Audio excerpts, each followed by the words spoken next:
ကောင်းစီကဖယားပူကြစုတဲ့ပါတယ်လို့ဖယားပူကြစု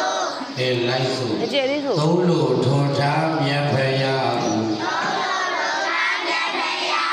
အာရပါရရှိခုံးမဲ့လူနဲ့မြမအကျိုးများဖို့ငါတို့ဖယားဖွင့်ပေါ်တယ်အာဟုကြည်ညိုမိခိုးတိုက်ရင်အမြဲကောင်းကျိုးဖြိုးဝေတယ်ဘုမီပူဇာပူဇော်ကြလို့စိတ်ကဂုံတော်မန်းစရွယ်ရုပ်ဘုံလည်းကြည်ဂုံလည်းမြင့်ကြည်လေးစိတ်ဝမ်းချမ်းမြတယ်မန်းစရွယ်ဘူးမဲ့ကဲနောက်တစ်ခေါက်ဖယားပူကြစုသုံးလို့ထော်တာမြတ်ဖယားအာရပါရရှိခုံးမဲ့လူနဲ့မြမအကျိုးများဖို့ငါတို့ဖယားဖွင့်ပေါ်တယ်အာကိုကြည်ညိုမိခိုးတဲ့ရင်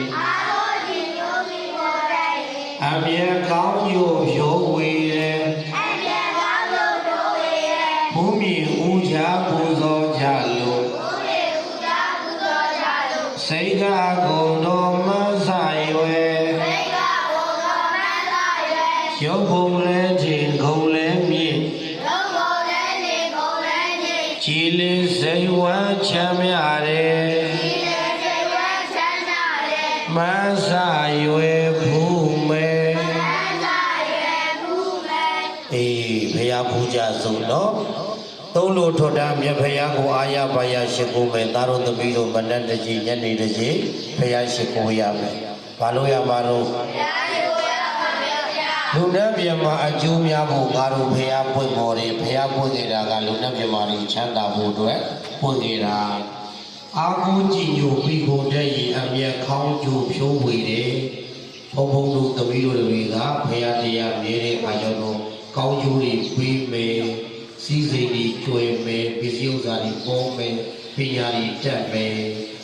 ဘုရားရှိခိုးတဲ့ပုဂ္ဂိုလ်ကပညာတက်မယ်စီစိတ်ကျွေမယ်ဥစ္စာပေါ်မယ်အဲ့တော့သမီးတို့